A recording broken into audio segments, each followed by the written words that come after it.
Ya, Assalamualaikum warahmatullahi wabarakatuh. Perkenalkan nama saya Bagus Miftahul Nasir dari kelas Biologi 02.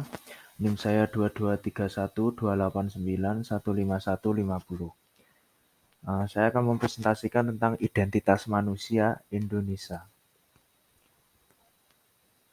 Oke, yang akan saya diskusikan ada 4 hal, yaitu ide atau gagasan KHD dan Konjaningrat, kedua alasan konseptual, ketiga demonstrasi ide atau gagasan, keempat tantangan dan solusi.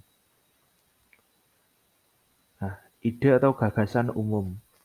Pertama, kemanusiaan di Indonesia mencakup nilai jiwa, hasrat, martabat, sosialitas, relasionalitas, genuinitas, dialogalitas, dan berbagai tradisi manusia-manusia Indonesia dari waktu ke waktu, dari generasi ke generasi. Tiga hal hakiki yang layak ditegaskan sebagai nilai kemanusiaan khas Indonesia, yakni nilai Kebhinneka Tunggal Ikaan, nilai-nilai Pancasila, dan religiusitas. Keragaman kebhinekaan itu merupakan pengalaman yang secara hakiki membentuk identitas keindonesiaan sejak Indonesia belum diakui sebagai sebuah negara. Ide atau gagasan tokoh besar. Pertama dari Ir Soekarno, beliau mengatakan bahwa Pancasila sebagai identitas bangsa Indonesia dan sekaligus manusia Indonesia.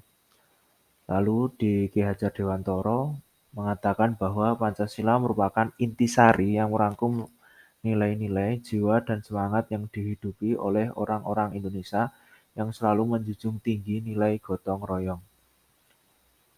Alasan kontekstual, pertama, keragaman yang diterima sebagai warisan itu dihidupi dalam relasi yang dinamis sehingga membutuhkan pemaknaan baru. Artinya, makna keragaman yang menjadi karakter keindonesiaan bersifat transendental dan terbuka untuk digali maknanya melalui proses eksplorasi pengalaman lokalitas manusia Indonesia. Pertama, keragaman Indonesia merupakan anugerah alamiah tanpa dirancang yang sudah ada sejak sebelum terbentuknya negara Indonesia. Terus kedua, masyarakat Indonesia beragam dalam hal pengalaman, hidup, budaya, bahasa ras, suku, bahasa, kepercayaan, tradisi, dan berbagai ungkapan simbolik. Pemikiran Konjaningrat, budaya mempunyai tiga wujud. Pertama, budaya adalah ide, gagasan, nilai, atau norma yang dihidupi di tengah konteks masyarakat. Kedua, berbagai aktivitas atau pola tindakan manusia di tengah masyarakat. Tiga, benda-benda bernilai yang dihasilkan oleh aktivitas manusia atau disebut juga artefak. Nah, demonstrasi ide atau gagasan ada tiga. Pertama, keberagaman bahasa daerah di Indonesia. Kedua, keberagaman suku di Indonesia. Ketiga, keberagaman agama di Indonesia.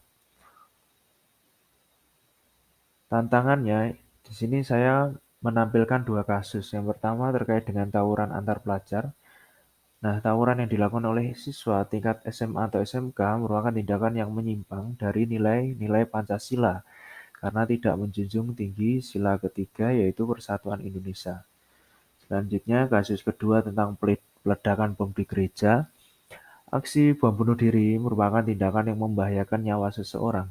Tindakan ini dapat membunuh orang yang tidak bersalah, sehingga tidak menjunjung tinggi sila ke-1 yaitu ketuhanan yang Maha Esa. Lalu solusinya adalah upaya yang dapat dilakukan untuk menjaga nilai Pancasila sebagai identitas manusia di Indonesia yaitu ada 5. Pertama, menjadikan Pancasila sebagai identitas diri masyarakat Indonesia. Kedua, mengimplementasikan nilai Pancasila di kehidupan sehari-hari. Ketiga, menjadikan Pancasila sebagai pedoman untuk berperilaku di masyarakat Indonesia. Keempat, melaksanakan program profil pelajar Pancasila di sekolah.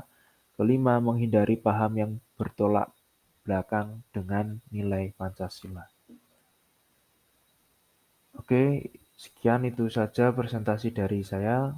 Terima kasih. Wassalamualaikum warahmatullahi wabarakatuh.